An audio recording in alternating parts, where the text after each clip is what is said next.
welcome to the Friendly Aussie Podcast.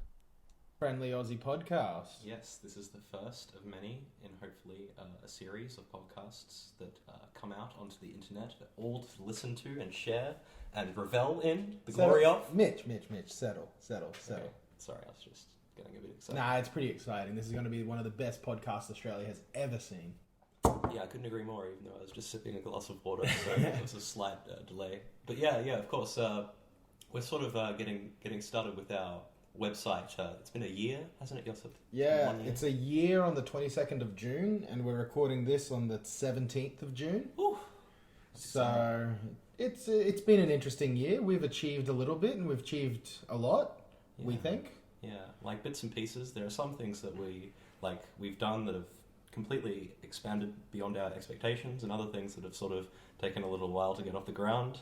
And so it's been a great experiment in, making stuff, doing things. Yeah. So, for those of you that don't know, but you probably do, we run Australia's leading cannabis publication. We've been pumping out articles for about a year, predominantly Mitch. Occasionally I chime in, and then we have another writer, Angus, and there's been a few other little guest spots here and there.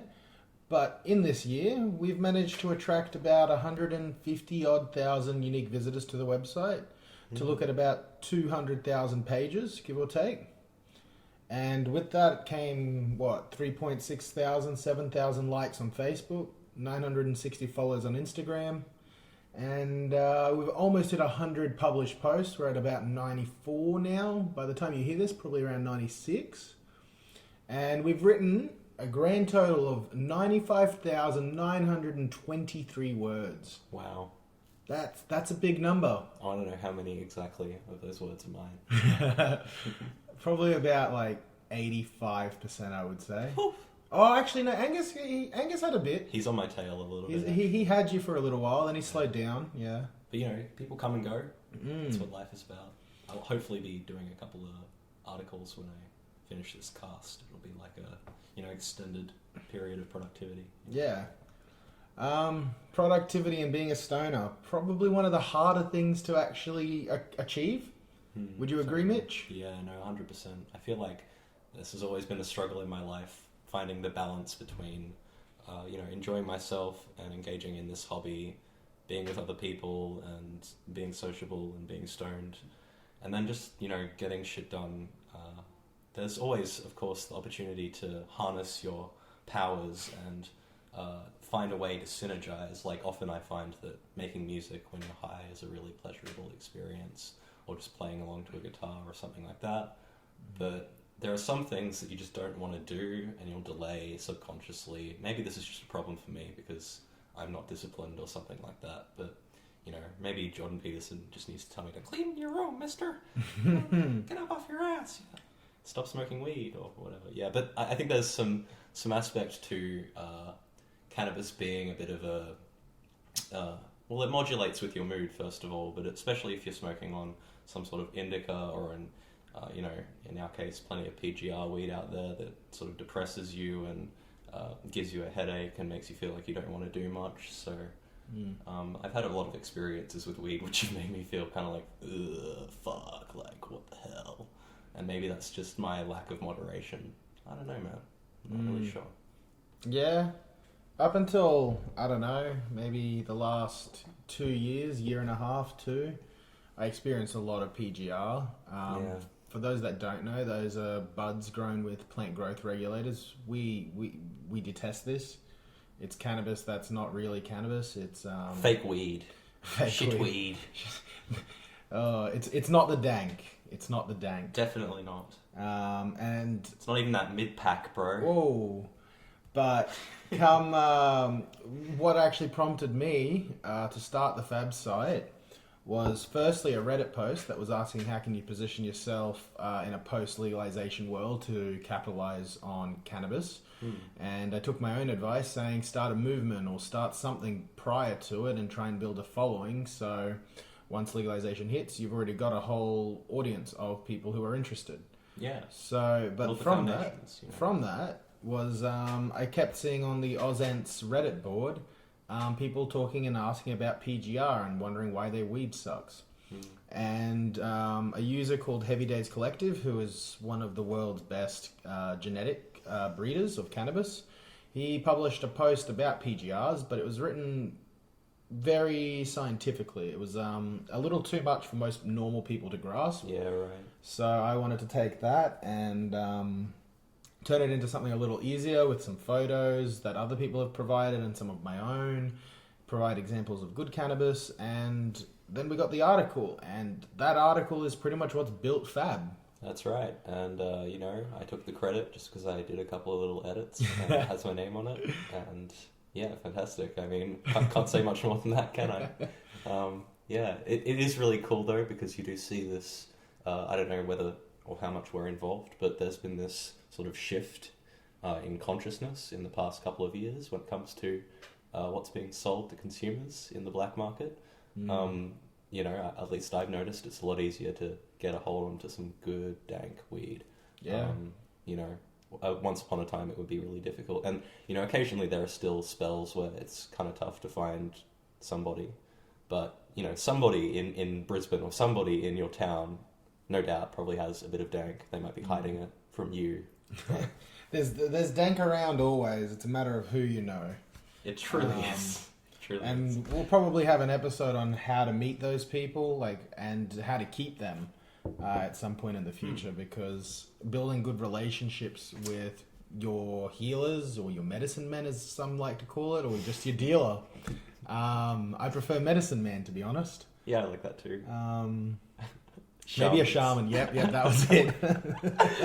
Yeah. But yeah, hey dude, have you tried DMT, man? Do you think Joe Rogan might invite us one day? Yes. If we continue this, then absolutely. He'll be like, okay, I want to be on the Friendly Aussie podcast. Yeah, that's it. We'll get Joe on. I'll make some calls. But once we published that PGR article, it was really interesting. It gained, 20 to 30,000 hits within 2 months. Yeah, wow. And then it's been about a year now, just under, and we're at like 95, 96, 7,000. So it's almost hit 100,000, which is pretty much half of the website's traffic, which is pretty surreal. So a lot of people have been informed. If you assume, each one of those people just told one other person or two other people, that's a pretty large chunk of the population, and if any of those told others. So I think we've seen an actual effect from what we've created, because I haven't seen PGR since that article, which is really interesting. I actually stopped seeing PGR just a little after I got back from Amsterdam, which was really cool. Yeah, okay. How long ago was that? That was at the end of 2017. Oh, actually the middle, like September, August, somewhere there. Yeah. See, the last time I experienced PGR was probably at the beginning of this year, which was the dry experience. season. Yeah. But sometimes you think you're getting one thing and you get another. Yeah, it happens. Just, you get the wrong picture, someone lies, it happens. Yeah, you gotta cover your own ass in this day and age. It's kind of like living in a world which doesn't have any real avenue to regulate the legal market or the consumer market, because it doesn't really exist in a form that can be regulated at the moment. You have some people out there that are doing a fantastic job, and God bless them, but so many folks out there who just do their best to take advantage of the situation. It's a shame. It's slowly changing. It's very slowly changing, which is great. Slowly. But other than that, maybe we should talk about a little bit of what we're wanting to do with Fab and what we're kind of planning with, everything. Okay. So I'll start. Here at Fab, we're really trying to push for legalization recreationally and medicinally. Even though we have medicinal, it's garbage, as most of us know. Most people, there are more people getting approved now, and it's getting a little easier, but it's super expensive. And it's still a really lengthy process, much longer than it should be, considering it's pretty easy to go get some benzos or some opiates. And Totally. There are so many, treatments out there that are a lot easier to get your hands on than cannabis. Yeah. I mean, it's funny because we went to go see High as Mike, which was a really interesting documentary. Sort of showed what the, sufferers of certain conditions that really relied on cannabis had to go through to get the drug. Yeah. is, or even, I mean, you know, for them it's actually a medicine more than it is some Definitely. sort of recreational substance. So Yeah, man. we definitely want to push for legalization. So as part of our efforts, I personally built a little startup called Better Letters, and the idea was to send a physical letter to government through the use of the internet, and you could send multiple letters at once and build templates. So the idea was change.org, but you're actually going to send a physical letter. And we went off and we sent about 80 letters. Yeah. We didn't get the best reception there. A little disappointing. But started off slow. But we need to continue with this, and we will. We're waiting for the election results to kind of turn over and update all the addresses, and then we're going to start adding state member lists. And seeing as it seems to be more of a state issue than a federal one, even though we've got these Commonwealth restrictions on cannabis, everyone's telling me from all sides we've got to start pushing the states more than the feds. So that's what I've decided to try and push, and that will be happening in the later half of this year. Yeah, so awesome. That's I don't know. We'll see what happens. But other things that we want to do, we definitely want to destigmatize cannabis. Yeah, just sort of make it something that's commonplace in the same sense that, you know, I have people talk to me all the time about how it's weird that you see it all of the time, and there are people that you know that smoke cannabis or have some sort of relationship with cannabis, but still it's not seen as either a plant that can, you know, help people, or in other senses it's not seen as just like a substance like alcohol or, you know, tobacco or anything else that's sold in a vendor legally. Caffeine, really. Yeah, I mean, like, it's kind of crazy. You give me a good sativa and it will hit me better than a coffee ever would. And I'd be more productive too. Yeah, it's and true. less jittery. And especially if you vape it, I mean, you're not getting that smoke, which can be kind of... That's it. Yeah. But with that, we also want to change a little bit of the cannabis culture that exists. We at Fab, we like stoner culture, but we also detest it a little bit because it gives us a little bit of a bad image. Yeah, we just want to be different, man. Something like that. We need to be able to make cannabis seem like it's for normal people, I believe. Yeah, we want to bring it into some sort of mainstream appeal. When you go to the States, you see that. Yeah, you know, absolutely. I had a friend go there recently, and she got married, and that's kind of weird to an internet boyfriend. But she met the boyfriend's family, and you come into their home, and rather than offering you a drink, they offer you a cone. They don't call it a cone, but they offer you some bud, and it's just the mum and dad just smiling, having a good time, and obviously they're consenting adults, and they've got jobs, and they're living a fine life. Sounds very wholesome. It's normal culture there, but meanwhile here you've got the little bit of a hush-hush because, I don't know, we've got these very strange conservative values that sort of underpin a lot of Australian culture, even though we are the most laid-back society that I know of. Yeah, not to mention that there are so many people that smoke cannabis. And to be honest, there's a whole grassroots movement of people who just, their lives are cannabis, you know. It's something that really contributes to the quality of a lot of people's lives. So it's sort of strange. I think that, in a way, what we really want to do is represent that grassroots culture and ensure that it's expressed in a way that isn't, you know, marginalized or put to one side.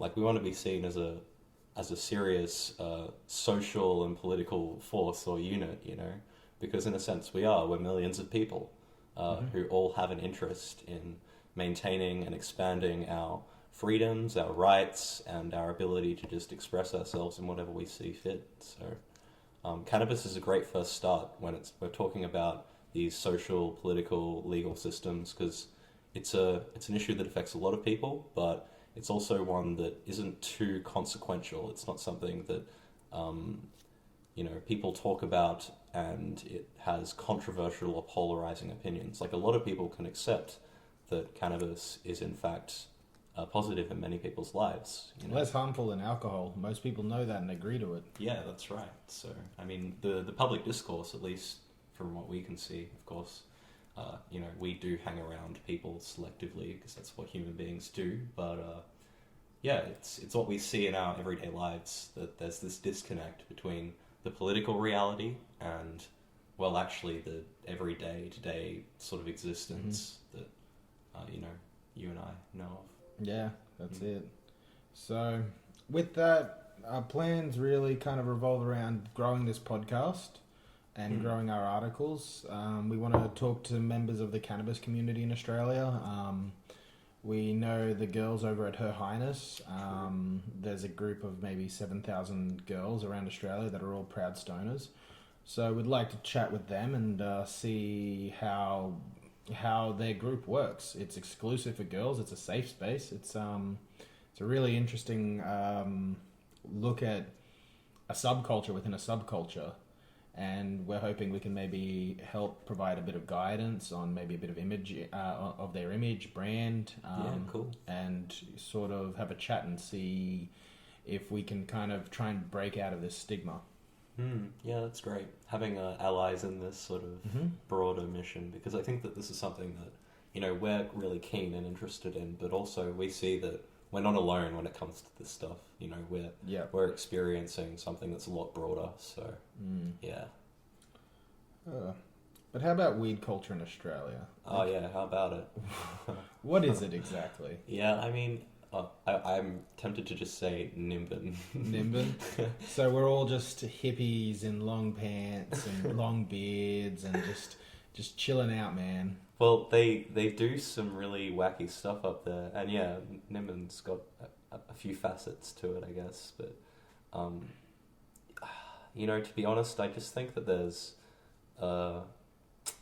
something about the place that allows for the kind of destigmatization that we were talking about, because everybody is seemingly just doing whatever they want, and a lot of them are, you know, I guess existing through benefits or are just doing what they can to survive in a sort of creative way, and that comes to create a whole different atmosphere in the town. And there aren't many other places in Australia that are like it. Like, people flock from everywhere. Yeah, exactly. So it's just, I mean, there are plenty of little spots here and there in the cities, and there are a lot of people in the cities that will do it, that you come across. There's stoner culture. A little hush hush. Yeah, but exactly, it's undercover. You know, I think that if legalization were to occur, then the Northern Rivers and northern New South Wales, especially Nimbin and its surrounding area, would really benefit, and they would see, you know, an identity sort of blossom out of that, because they've already got it on lock, man. If you've ever been to Nimbin, just, you know. It's a fun place. Yeah. It's a very fun place. A lot of very interesting people with a lot of very interesting ideas. True shit. But then you have just your everyday kind of smoker. I've met mums, dads, musicians, obviously, they're all there. Athletes even. Some athletes like to use cannabis just to wind down after a big gym session or even during a gym session. Yeah. So you've got people from all around Australia using cannabis for multitude of reasons, many for just de-stressing and trying to unwind from the day. Yeah, you know, and that's something which is widely accepted for the most part, because we live in a culture which is consumer driven, and it's all about entertainment and I guess looking after people after they've had long, hard days, you know. So it's actually kind of a surprise that weed has been marginalized, but also there are a lot of powers out there that benefit from its, you know, prohibition, I guess you could say. Give us a couple, Mitch. Yeah, that's right. I mean, who knows? I mean, like, who are these people? Who have invested interest? Who's trying to stop us? Well, okay, I would say that one of the main vested interests is the pharmaceutical industry. Yep. For sure, because, well, a lot of the treatments for stuff like even depression, you've got anxiety, there's stuff even like terminal illnesses, and, you know, plenty of stuff in between, like epilepsy, especially with certain epileptic conditions, brain tumors. You have many different medications that these patients are expected to take, and then they end up in a position where the medication is having a lot of adverse effects, having a toll on their body, whereas cannabis is a pretty complex compound in itself with a lot of different active chemicals, sort of creates a holistic approach to healing, because there's an endocannabinoid system which I just screwed up royally, goodness me.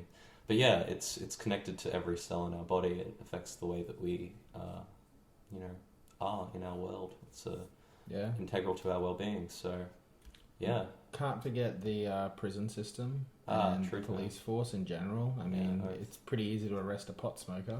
You can smell it from a few blocks away pretty easily. Yeah, and people dob each other in, and there's a real culture in Australia. I think that people like to think that we are laid back, and to an extent we actually are. But there's a lot of conservative undertones in the way that we do things, and I think that in a sense what we're trying to do is address the fact that most people are just enjoying themselves, or they could even be doing this because it's one of their only options, and I think that's something which it's gradually becoming a more conscious. It's interesting when you say one of their only options. Yeah. I know a few. I was talking to a girl today. Actually, she's a friend, and she's on antidepressants and things like that. But she can't drink as a result because that messes with her mood stabilizers, and it can be really toxic to the liver and all of that. True. So she uses cannabis, which is, they say don't take cannabis with antidepressants and things like that. And yet this is the way she says without it, she wouldn't be able to cope because she wouldn't have any way to actually release any of this kind of tension that she has to just unwind and relax. Yeah. So that was, a little interesting to me just because people have found that cannabis is something as an alternative to alcohol or, maybe other narcotics that are illegal, but for the most part, alcohol is normally the opposite of cannabis to a lot of people. If they choose to do one, they might not do the other.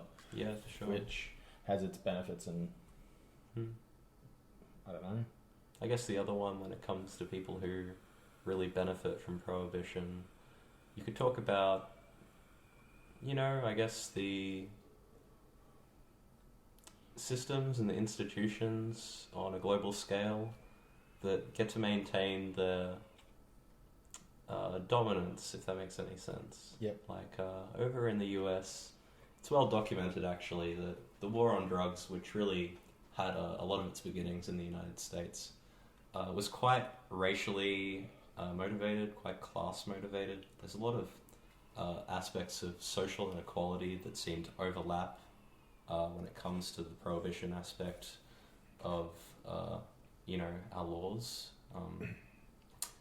And in general, I don't know, I think it's just an interesting way to look at the dilemma, because we have the United Nations, which is supposed to be this international governing body, evidence-based, etc., but its drug policy and the policy that it enforces, especially in Australia, is not particularly evidence-based, especially when it comes to cannabis. It's quite off the mark. And it means, there are real consequences for Australians because we are one of the largest producers of opium. Tasmania is basically an opium island, a bunch of poppies just growing there. And that is the UN's power over Australia, because essentially they get to regulate the production and, I guess, distribution of opioids across the world. Through a treaty. So it's a little strange, that. It is a little bit strange, but that's not what we hear from politicians from both sides of the aisle, actually. We just had Bill Shorten, who ran twice in two different elections, and in both of them he wouldn't go near the issue of legalizing recreational cannabis. Yep. And it's sort of just a shame. There's no leadership when it comes to our political class. And you wouldn't expect ScoMo to do anything about it, no? Oh, hell no, because, ScoMo's just a hack. He's just oh yeah, let's play some fucking footy. Yeah. Yeah, what a good little ball. Yeah, apparently he shat himself in an Engadine Macca's in 1997. What? Yeah, man, that's a rumour that's been going around on the internet. So I just hope it's true. It was after the Sharks lost to the Broncos, man, so that would be, the best, because he's yeah, go Sharkies. He's, traumatized. Have a cup of tea. Alright, fine. Have a nice cup of tea. Hit that tea. Can you hear it, guys? Can you hear it? Here at Fab, we've also been thinking a little bit about what we can do to have some fun. We're not all serious here. We do like to have fun.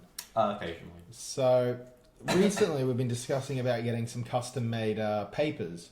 How would the Fab audience feel about ScoMo needs more cones written on your papers? Type it down in the comments section below. Hit that thumbs up. And yeah, like and subscribe.